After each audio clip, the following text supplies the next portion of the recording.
Hi hello guys எல்லாருக்கும் வணக்கம். இன்னைக்கு நம்ம 2025ல ஒரு சைக்கோ த்ரில்லர் மூவியான ரிலீஸ் ஆன படம் தான் ஐசோலேட்டட். இன்னைக்கு இந்த மூவியை தான் நம்ம ஃபுல்லா பார்க்க போறோம். இந்த படத்தோட ஒன்லைனை பத்தி பார்க்கணும்னா மிடில் கிளாஸா இருக்கிற நம்ம ஹீரோயினி நர்ஸா வேலை பார்த்துக்கிட்டு இருக்காங்க. அவங்களுக்கு சேலரியும் ரொம்பவே கம்மியா தான் இருந்துகிட்டு இருக்கு. இந்த சமயத்துல தான் குடும்பத்தை நம்ம தான் நல்லா பார்த்துக்கணும் அப்படின்னு வேற ஏதாச்சும் ஒரு நல்ல சேலரிக்கு வேலை இருக்குமா அப்படின்னு சர்ச் பண்ணிக்கிட்டு இருக்காங்க.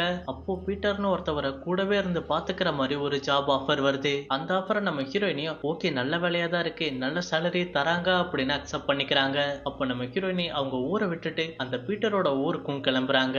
அங்க போய் அவங்களுக்கு கொடுத்த வீட்டுல நம்ம ஹீரோயின் இருந்துகிட்டு இருக்கும் போதுதான் அவங்க பல அமானுஷ்யமான விஷயத்தையும் பாக்குறாங்க. அப்போ அதை பாக்குற நம்ம ஹீரோயினிக்கு ஒண்ணுமே புரிய மாட்டேங்குது, என்னடா இங்க நடக்குது அப்படின்னு. அப்போ அதெல்லாம் தாண்டி பீட்டரை நம்ம ஹீரோயினி எப்படி எல்லாம் பாத்துக்கிட்டாங்க, அந்த பீட்டர் யாரு, எதுக்காக நம்ம ஹீரோயினிக்கு அமானுஷ்யமான விஷயங்கள்லாம் கண்ணுக்கு தெரியுதுன்னு சொல்ற மீதி கதை தான் இந்த படமே. சோ இப்போ வாங்க இந்த படத்துக்குள்ள போயிடலாம். அதுக்கு முன்னாடி இந்த வீடியோக்கு லைக் பண்ணாதவங்க லைக் பண்ணிக்கோங்க, உங்க ஃப்ரெண்ட்ஸ்க்கு ஷேர் பண்ணிக்கோங்க. மறக்காம நம்ம சேனலுக்கு சப்ஸ்கிரைப் பண்ணலனா கண்டிப்பா சப்ஸ்கிரைப் பண்ணியுமே வச்சுக்கோங்க. And welcome to film bundle.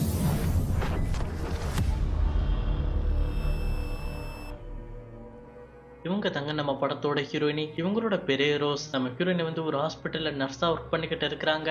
இப்ப அங்க இருக்கிற பேஷண்ட் எல்லாம் பார்த்து முடிச்சிட்டு அந்த ஹாஸ்பிட்டலோட மொட்டை மாடியில உட்காந்துக்கிட்டு இருக்காங்க. அப்போ நம்ம ஹீரோயினிய பாக்குறதுக்காண்டி அவங்க ஃப்ரெண்டும் அந்த இடத்துக்கு வந்துட்டு, அவ்வளவுதான் எல்லாம் இன்னையோட முடிய போகுது, நீ எனக்கு கொடுத்த காசுக்கு ரொம்ப தேங்க்ஸ் அப்படின்னு ஒரு பைய கொடுக்குறாங்க. எதுக்காக இப்படி ரொம்ப சோகமா பேசுறாங்க அப்படின்னு பாத்தீங்கன்னா, இவங்க ரெண்டு பேத்துக்குமே இங்க வேலை செய்யறது சுத்தமா பிடிக்கல. இவங்க ரெண்டு பேத்துக்கும் இந்த ஹாஸ்பிட்டல்ல ரொம்ப கம்மியான சேலரி கொடுக்கறதுனால இன்னைக்குதான் இவங்களோட கடைசி நாளும், ஐ மீன் இந்த ஹாஸ்பிட்டல்ல வேலை செய்யறத சொல்றேன். அப்போ அவங்க ரெண்டு பேரும் அப்படியே கட்டி பிடிச்சிட்டு என்ன மறந்துடாத அப்படின்னு சொல்லிக்கிட்டு இப்போ போறாங்க. நம்ம ஹீரோயினி இப்ப வீட்டுக்கு போகும்போது ஏடிஎம்ல எவ்வளவு பேலன்ஸ் இருக்குன்னு செக் பண்ணலாம் அப்படின்னு பார்த்தா அந்த இடத்துல ஜீரோ பேலன்ஸ்னு காமிச்சுக்கிட்டு இருக்கு. அப்போ என்ன சேலரி கிரெடிட் ஆகல போல அப்படின்னு நினைச்சுக்கிட்டு இருக்கும் போது அங்க ஒரு திருட வந்து நம்ம ஹீரோயினிய கழுத்தை பிடிச்சி நினைச்சுக்கிட்டு இருக்கான். மரியாதையா உங்ககிட்ட இருக்கிற பணத்தை என்கிட்ட கொடுத்துரு அப்படின்னு. அதை கேட்கிற நம்ம ஹீரோயினி, அங்க பாரு என்கிட்டயே ஜீரோ பேலன்ஸ் தாண்டா இருக்கு அப்படின்னு சொல்லிக்கிட்டு இருக்காங்க. ஆனா அதெல்லாம் கேட்காத அந்த திருட வந்து நம்ம ஹீரோயினி கிட்ட கத்திய காமிச்சு மிரட்டிக்கிட்டு இருக்கான். அப்போ அந்த சமயத்துல ஒரு 3 பேர் அந்த ஏடிஎம் குள்ள வராங்க. இந்த மாதிரி திருட வந்திருக்கான் அப்படின்னு கத்தின உடனே அந்த திருடனும் தப்பிச்சு ஓடி போயிடுறான். அப்ப நம்ம ஹீரோயினி எப்பா ஒரு வழியா விட்டாண்டா அப்படின்னு அவங்களோட பாக்கெட்டை செக் பண்ணா அவங்க ஃப்ரெண்டு கடனை திருப்பி கொடுத்த காசையும் அவன் திருடிட்டு போயிட்டான். அப்ப அப்படியே இப்ப நமக்கு மட்டும் ஏன்டா இப்படி எல்லாம் நடக்குதுன்னு உட்காந்துடுறாங்க. கட் பண்ண அடுத்த நாள் காலையில அவங்களோட மொபைல்ல வேற ஏதாச்சும் ஜாப் இருக்குமா அப்படின்னு பாத்துக்கிட்டு இருக்காங்க. அப்போதான் அவங்க ஊர் காசுக்கு 55,000 ரூபாய்க்கு ஒரு வேலை இருக்குது, பீட்டர்னு ஒருத்தவரை கூடவே இருந்து பாத்துக்கணும் அப்படின்னு ஆஃபர் வந்திருக்கு. அப்போ ஓகே இந்த ஆஃபர் நமக்கு செட் ஆகும் அப்படின்னு அதையும் அக்செப்ட் பண்ணிக்கிறாங்க. அப்ப நம்ம ஹீரோயினுக்கு ஒரு தங்கச்சி, தம்பி, அப்புறம் அம்மா மட்டும் தான் இருக்கிறாங்க. சரி ஓகே இவங்களை நல்லா பாத்துக்கிறதுக்காகவாது நம்ம அந்த ஊருக்கு வேலைக்கு தான் போகணும் அப்படின்னு பேக் பண்ணிட்டு இப்போ ரெடியா இருக்கிறாங்க. அப்போ அவங்க அம்மாவும் நம்ம ஹீரோயின் பக்கத்துல வந்துட்டு அவங்களே செஞ்ச ஒரு பிரேஸ்லெட் மாதிரி ஒன்ன கையில கொடுக்குறாங்க. இதை நீ எப்பயுமே உன் கூடவே வச்சுக்கோ, நீ தனியா இருக்கும்போது எந்த கெட்ட சக்தியுமே உன்னை அண்டாது அப்படின்னு சொல்லிக்கிட்டு இருக்காங்க. அப்போ அதை வாங்கிக்கிட்டு சரி ஓகேமா நான் போயிட்டு வரேன் அப்படின்னு கிளம்புறாங்க. அப்போ அப்படியே இப்போ அவங்க ஊரை விட்டு ஃபாரஸ்ட் ரேஞ்சுக்குள்ள போய்கிட்டு இருக்காங்க. அப்போ அடுத்த நாள் காலையில அவங்க எந்த இடத்துக்கு வர சொன்னாங்களோ அந்த இடத்துல வெயிட் பண்ணிக்கிட்டு இருக்கும் போது மாபத்துன்னு ஒருத்தவங்க நம்ம ஹீரோயினிய வெல்கம் பண்ணிக்கிறாங்க. இந்த இடத்துல இல்ல, இன்னும் கொஞ்சம் தூரம் போகணும், கார்ல ஏறுங்க அப்படின்னு சொல்லிக்கிட்டு கிளம்புறாங்க. போகிற வழியில நீங்க ஒன்னும் கவலைப்படாதீங்க, நம்ம வீட்டுல ஒய்ஃபை எல்லாம் இருக்கு அப்படின்னு சொல்லிக்கிட்டு இருக்காங்க. எதுக்காக இப்படி சொல்றீங்க அப்படின்னு கேட்டதுக்கு, இவ்வளவு அழகா இருக்கீங்க, கண்டிப்பா உங்களுக்கு பாய் ஃப்ரெண்டும் இருப்பான், சோ அவன் கூட உங்களுக்கு பேசுறதுக்கு ஏதாவது தடையா இருக்கும்ட்டு தான் நான் ஒய்ஃபையும் போட்டு வச்சேன் அப்படின்னு சொல்லிக்கிட்டு இருக்காங்க. அப்ப அதை கேட்ட நம்ம ஹீரோயினியோ, நீங்க வேற, எனக்கு பாய் ஃப்ரெண்ட் எல்லாம் யாரும் கிடையாது அப்படின்னு சொல்லிக்கிட்டு இருக்காங்க. அப்போ அப்படியே இப்போ அவங்களும் நம்ம ஹீரோயினிய காட்டுக்கு நடுவுல இருக்கிற ஒரு காட்டேஜுக்கு கூட்டிட்டு வந்திருக்காங்க. இங்கதான் பீட்டர் இருக்காரு, அவரை தான் நீங்க பாத்துக்கணும் அப்படின்னு. அப்போ ஃபர்ஸ்ட் நம்ம நீங்க தங்குற இடத்துக்கு போகலாம் அப்படின்னு சொல்லிக்கிட்டு இப்போ ஒரு வீட்டுக்குள்ள வராங்க. அந்த வீடு ரொம்ப பெருசா இருக்கிறத பாத்துக்கிட்டு நம்ம ஹீரோயினுக்கு ரொம்பவே பிடிச்சு போயிருக்கு. இவ்வளவு பெரிய வீடு இப்ப எனக்கு மட்டுமா அப்படின்னு. அதை கேட்கிறவங்களும், ஆமா இது உங்களுக்கு மட்டும்தான், பீட்டர் ரொம்பவே பணக்காரர் அப்படின்னு சொல்லிக்கிட்டு இருக்காங்க. ஆமா பீட்டர் வந்து எப்படிப்பட்ட ஆளு அப்படின்னு கேட்டதுக்கு, நீங்க ஒன்னும் கவலைப்படாதீங்க, பீட்டர் ரொம்பவே நல்ல மனுஷன் தான், அவர் வந்து ஒரு ரிட்டையர்டு யூஎஸ் நேவி ஆபீசர் அப்படின்னு சொல்லிக்கிட்டு இருக்காங்க. அவருக்கு சரியா இப்போ நடக்க வர மாட்டேங்குது, எப்பயாச்சும் ஒரு முறை தான் அவர் நடப்பாரு, நீங்க டெய்லி அவருக்கு சாப்பாடு கொடுத்துட்டு அவருக்கு எக்ஸசைஸ் பண்ணணும் அப்படின்னு சொல்லிக்கிட்டு இருக்காங்க. அப்ப அதை கேட்டுக்கிட்டு அப்படியே வாங்க பீட்டரை பார்க்க போகலாமா அப்படின்னு நம்ம ஹீரோயினை கூட்டிட்டு போறாங்க. இப்ப பீட்டர் இருக்கிற வீட்டுக்கு வந்து பார்த்தா அவர் நல்லா தூங்கிக்கிட்டு இருக்காரு. அப்ப அவர் எழுப்பிக்கிட்டு, இவங்க தான் ரோஸ் உங்களை பாத்துக்க வந்திருக்கவங்க அப்படின்னு சொல்றாங்க. அதுக்கு பீட்டர் பீட்டர் பாத்தீங்கன்னா கண்டுக்காம ஒரு செகண்ட் நம்ம ரோஸை பார்த்துட்டு மறுபடியும் தூங்க ஆரம்பிக்கிறாரு. அப்போ அவங்களும் நம்ம ஹீரோயின் கிட்ட நீங்க ஒண்ணும் கோச்சிக்காதீங்க, பீட்டருக்கு தூங்குறதுன்னா ரொம்பவே பிடிக்கும், வாங்க அவருக்கு நீங்க என்னென்னலாம் பண்ணணும், என்ன மெடிசன் எல்லாம் கொடுக்கணும் அப்படின்னு சொல்றேன் அப்படின்னு ஒவ்வொன்னா சொல்லிக்கிட்டு இருக்காங்க. அப்போ எல்லாத்தையும் இப்ப நம்ம ஹீரோயினுக்கு சொல்லி முடிச்சுட்டு சரி ஓகே நான் கிளம்புறேன் அப்படின்னு சொல்லிக்கிட்டு அவங்க கார் பக்கத்துல கூட்டிட்டு வராங்க. அப்போ அவங்க அவங்க கார்ல இருக்கிற ஒரு கன்னை எடுத்து நம்ம ஹீரோயினுக்கு தராங்க. கன்னை பார்த்த உடனே நம்ம ஹீரோயினுக்கு இல்ல என்னத்துக்கு இங்க துப்பாக்கி எல்லாம் எனக்கு தரீங்க அப்படின்னு கேட்டதுக்கு இந்த இடத்துல நீங்களும் பீட்டர் மட்டும் தான் இருக்கீங்க, வேற ஏதாச்சும் எவனாச்சும் உங்ககிட்ட வந்து பிரச்சனை பண்ணா எமர்ஜென்சிக்கு இந்த கன்னை வச்சு அவனை போட்டு தள்ளுறங்க அப்படின்னு சொல்லிக்கிட்டு இருக்காங்க. அப்ப இது எனக்கு யூஸ் பண்ண தெரியாதே அப்படின்னு சொன்னதுக்கு அதை எப்படி யூஸ் பண்ணணும் அப்படின்னு சொல்லி கொடுத்துட்டு இந்தாங்க பத்திரமா வச்சுக்கோங்க அப்படின்னு கொடுத்துக்கிட்டு அவங்களும் இப்ப கிளம்பி போயிடுறாங்க. அப்போ அதை வாங்கிக்கிட்டு இப்ப நம்ம ஹீரோயினி அவங்க கொண்டு வந்த ட்ரெஸ் எல்லாம் இப்ப அடுக்கி வச்சுக்கிட்டு இருக்கிறாங்க. அப்ப அந்த கண்ணையும் ஒரு பெட்டிக்குள்ள வைக்கிறாங்க. அப்ப இப்ப அப்படியே நைட் ஆகுது. நம்ம ஹீரோயினி அப்படியே சும்மா வெளியே காத்துவாங்களா அப்படின்னு நடந்து வந்துகிட்டு இருக்கும் போது பின்னாடி எவனோ ஒருத்தன் ஓடி போய்கிட்டு இருக்கான். அப்ப அந்த சத்தம் நம்ம ஹீரோயினுக்கு லைட்டா கேட்டுருச்சு. என்னடா சத்தம் அப்படின்னு திரும்பி பார்த்தா யாருமே இல்ல. அப்ப அப்படியே அங்க இருக்கிற ஒரு கதவை திறந்து இப்ப உள்ள சும்மா போய் பார்த்துக்கிட்டு இருக்காங்க. அதுக்குள்ள பார்த்துட்டு சரி ஓகே எதுவும் இல்ல அப்படின்னு மறுபடியும் வந்துகிட்டு இருக்கும் போது நம்ம ஹீரோயினுக்கு பின்னாடி மறுபடியும் யாரோ நடந்து போய்கிட்டு இருக்காங்க. அப்ப என்னடா நடக்குதுன்னு நம்மளா யோசிச்சுக்கிட்டு இருக்கும்போது கட் பண்ணி காலையில காட்டுறாங்க. அப்போ அன்னைக்கான சாப்பாடை இப்ப நம்ம ஹீரோயின் பீட்டருக்கு கொடுத்துக்கிட்டு இருக்கும் போது அவரும் மனநலம் பாதிக்கப்பட்ட ஒரு மாதிரி பண்ணிக்கிட்டு இருக்காரு. அப்போ அவருக்கான ஃபுட்டு மெடிசன் எல்லாத்தையும் கொடுத்துக்கிட்டு இருந்து அப்படியே இப்போ நைட்டும் ஆகுது. நம்ம ஹீரோயின் அங்க இருக்கிற ஸ்விம்மிங் பூல் பக்கத்துல கஞ்சா அடிச்சுக்கிட்டு இருக்கும் போது அந்த தண்ணிக்குள்ள யாரோ விழுறாங்க. என்னடா சத்தம் அப்படின்னு நம்ம ஹீரோயினி இப்ப எந்திரிச்சு பார்த்தா ஒரு அரைகுறையா எரிஞ்சு போன அமானுஷ்யமான உருவம் மாதிரி நம்ம ஹீரோயினி முன்னாடி நின்னுகிட்டு இருக்குது. அதை பார்த்த ஹீரோயினுக்கு அள்ளுல பயங்கரமா கத்திக்கிட்டு இருக்கும்போது கட் பண்ணா பக்கத்துல இருந்த உருவத்தை காணோம். அப்போ உடனடியா அவங்களோட வீட்டுக்கு வந்துட்டு இப்ப கதவை லாக் பண்ணிக்கிறாங்க. இப்ப என்ன ஆச்சு அப்படின்னு யோசிச்சுக்கிட்டு இருக்கும் போது ஒருவேளை நம்ம கஞ்சா அடிச்சதுனால நமக்கு ஏதோ ஹாலுசினேஷன் ஆயிருக்கு அப்படின்னு நினைச்சுக்கிட்டு சிரிச்சுக்கிட்டு இருக்காங்க. அப்போ திடீர்னு இப்போ கதவையும் யாரோ தட்டிக்கிட்டு இருக்காங்க. ஆத்தி இது மனப்பிராந்தில இல்ல யாரோ இங்க வந்திருக்காங்க அப்படின்னு இப்ப ஜன்னல் வழியா பாத்துக்கிட்டு இருக்கும் போது அந்த எரிஞ்சு போன தலை மட்டும் இப்ப திடீர்னு நம்ம ஹீரோயினியா எட்டி பாக்குது. அதை பார்த்து இப்ப மறுபடியும் பயந்து இப்ப கதவை திறந்து பாக்குறாங்க. கதவுக்கு முன்னாடி அந்த எரிஞ்சு போன உருவம் நம்ம ஹீரோயினிய பார்த்து நின்னுகிட்டு இருக்கு. அப்ப மறுபடியும் இப்ப கதவை சாத்திட்டு ஆத்தி இங்க ஏதோ ஒரு அமானுஷமான விஷயம் இருக்கா அப்படின்னு ரொம்பவே பயந்துகிட்டு இருக்காங்க. கட் பண்ண இப்ப நம்ம ஹீரோயினி காலையில வேலையா அவங்க கொண்டு வந்த அந்த கஞ்சா பாக்கெட்டை புதைச்சுக்கிட்டு இருக்காங்க. இதை அடிச்சதுனாலதான் நேத்து அமானுஷமான உருவங்கள்லாம் நமக்கு தெரிஞ்சிச்சு அப்படின்னு. அப்போ அப்படியே இப்போ அதை புதைச்சு முடிச்சுட்டு இப்ப பீட்டரை பார்க்க தான் வராங்க.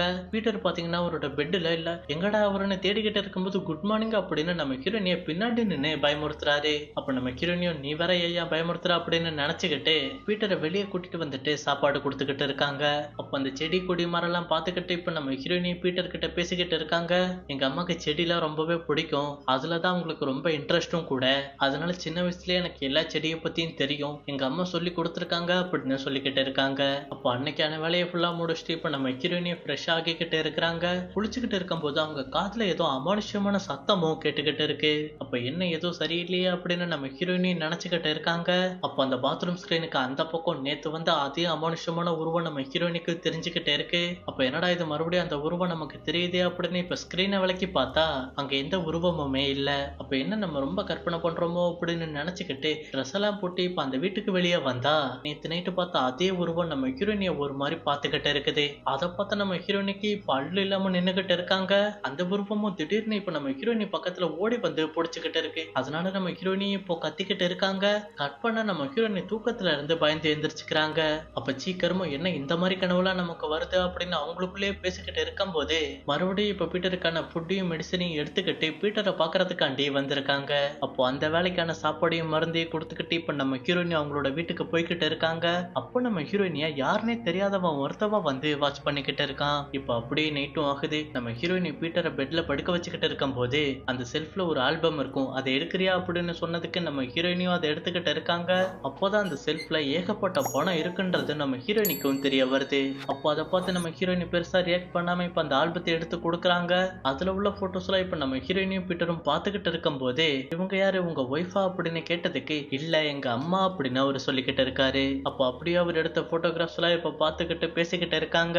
இப்போ கொஞ்ச நேரத்திலேயே அவரும் நல்லா தூங்க ஆரம்பிக்கிறாரு. அப்ப சரி ஓகே நீங்க நல்லா தூங்குங்க அப்படின்னு அந்த ஆல்பத்தை எடுத்துக்கிட்டு இப்ப நம்ம ஹீரோயினியும் அவங்களோட ரூமுக்கு வராங்க.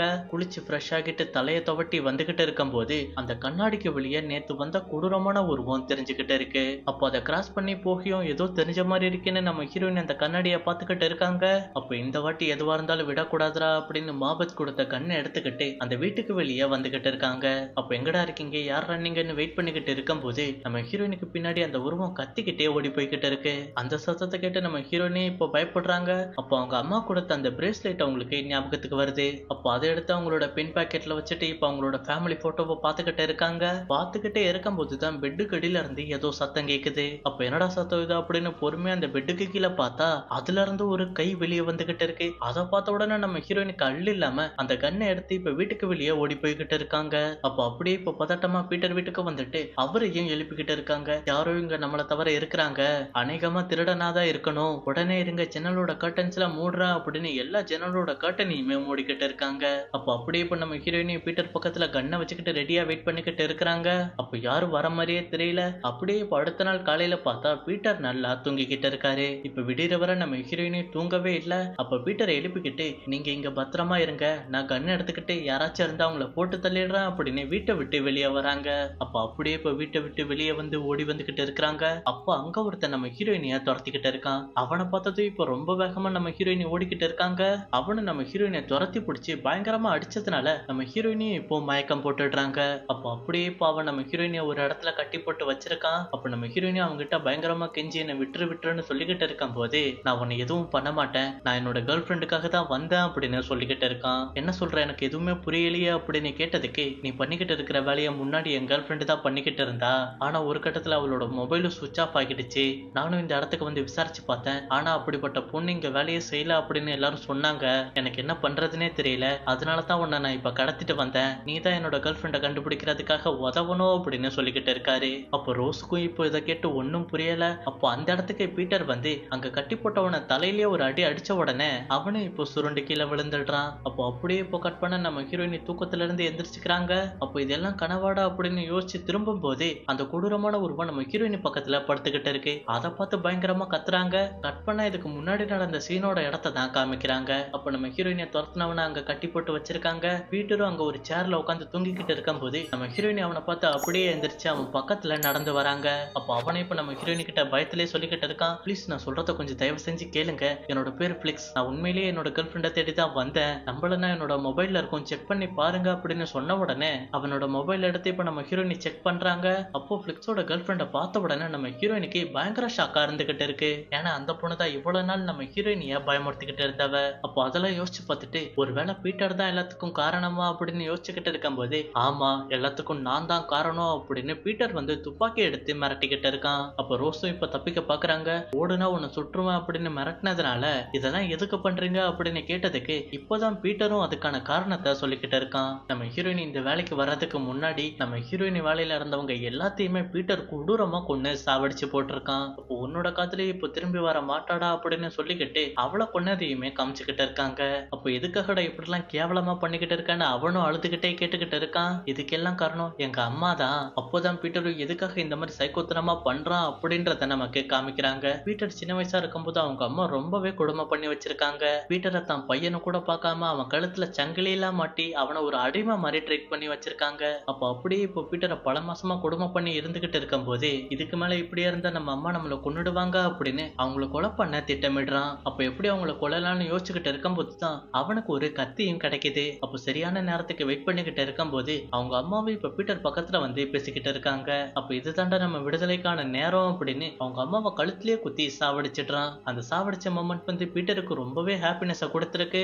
அவன் வளர வளர ஹாப்பினஸ் ரொம்ப கம்மியாகிட்டு இருக்கும் போது என்ன பண்ண ஹாப்பினஸ் வரும்னு அவனுக்கும் தெரியல. அப்பதான் அவன் அம்மாவை கொண்ட ஞாபகங்கள் வந்து ஓகே நம்மளே இனிமேட்டு நிறைய பேரை கொல்லலாம் அப்படின்னு இந்த இடத்துக்கு வர வச்சு கொண்டுகிட்டு இருக்கான். அப்ப அதெல்லாம் கேட்கிற பிளெக்ஸும் என்னோட லவ்வர் எனக்கு திருப்பி கூடுறா அப்படின்னு கத்திக்கிட்டு இருக்கும் போது உனக்கு எவ்வளவு திமிரு இருந்தா என்னையவே எதிர்த்து பேசுவ, உன்னோட லவ்வர்ல உனக்கு கிடைக்க மாட்டா, வேணா அவ போன இடத்துக்கு உன்னையே அனுப்பி வைக்கிறேன் அப்படின்னு அவன் தலையிலேயே சுட்டு சாவடிச்சிடுறாரு. அப்போ அதை பார்த்து பயந்து நம்ம ஹீரோயினி இப்ப தெரிச்சு ஓடி போய்கிட்டு இருக்காங்க. பீட்டர் எப்பெல்லாம் சைக்கோத்தனமான கொலையெல்லாம் பண்றானோ அவன் ஒரு ஆந்தையோட மாஸ்க போட்டுக்கிட்டு தான் கொலை பண்ணுவான். அப்ப நம்ம ஹீரோயினி பயந்து ஓடி வந்துகிட்டு இருக்காங்க. பீட்டர் பாத்தீங்கன்னா நைட் விஷன் எல்லாம் போட்டுக்கிட்டு நம்ம ஹீரோயினிய தேடிக்கிட்டு இருக்கான். அப்போ ஒரு கட்டத்துல பீட்டரும் நம்ம ஹீரோயினை கண்டுபிடிச்சு அடிச்சு நம்ம ஹீரோயினியை நாக் பண்ணிடுறான். கட் பண்ண நம்ம ஹீரோயினி முதல் நாள் நைட்டு ஒரு கதவை திறந்து உள்ள போய் எதுவும் இல்லைன்ட்டு வந்தாங்க பாத்தீங்களா, அந்த இடத்துக்குள்ள நம்ம ஹீரோயினை கை கால்லாம் கட்டி வச்சுட்டு கத்திய வச்சு ரொம்பவே கொடூரமா சித்திரவதை பண்ணிக்கிட்டு இருக்கான். அப்போ அப்படியே இப்போ அடுத்த நாள் காலையிலயும் ஆகுது. பீட்டர் வந்து நம்ம ஹீரோயினை கொல்லாம அவனோட வீட்டுக்கு தான் இழுத்துட்டு வந்திருக்கான். அப்ப நம்ம ஹீரோயினி பயங்கர வீக்கா இருந்துகிட்டு இருக்காங்க.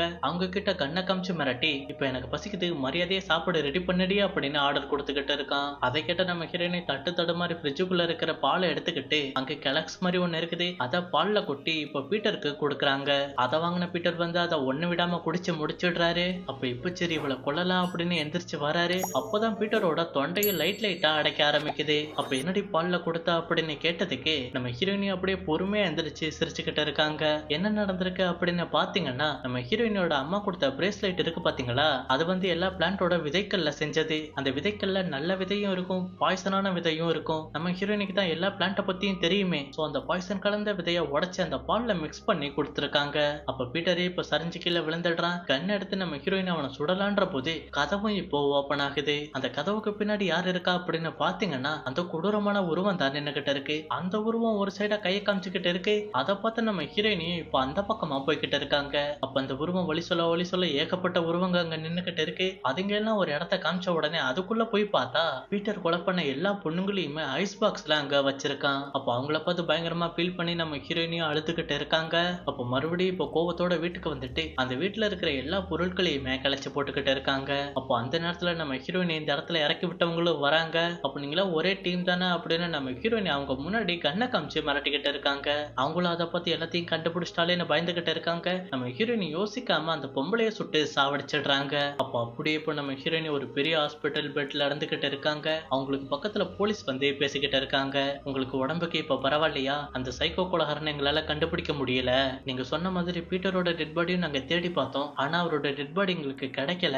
சோ அவங்கள பார்த்துட்டு ஃபார்மாலிட்டிஸ முடிக்கலான்ட்டு தான் வந்தோம் அப்படின்னு சொல்லிக்கிட்டு கிளம்புறாங்க. அவங்க போனதுக்கு அப்புறம் தான் பீட்டரை நினைச்சு நம்ம ஹீரோயினி பயப்பட ஆரம்பிக்கிறாங்க. அப்படியே இந்த படத்தை முடிக்கிறாங்க. இந்த படம் எப்படி இருந்துச்சு? உங்களுக்கு பிடிச்சிருந்தா கண்டிப்பா லைக் பண்ணிக்கோங்க, உங்க ஃப்ரெண்ட்ஸுக்கு ஷேர் பண்ணிக்கோங்க. இந்த படம் எப்படி இருந்துச்சுன்னு உங்களோட தாட்ஸை கமெண்ட்ல சொல்லிட்டு அப்படியே போற போக்குல நம்ம சேனலுக்கு ஒரு சப்ஸ்கிரைபுமே பண்ணி விட்டுருங்க. அடுத்த ஒரு வீடியோல இன்னும் ஒரு நல்ல படத்தை பார்க்கலாம். So have a great day.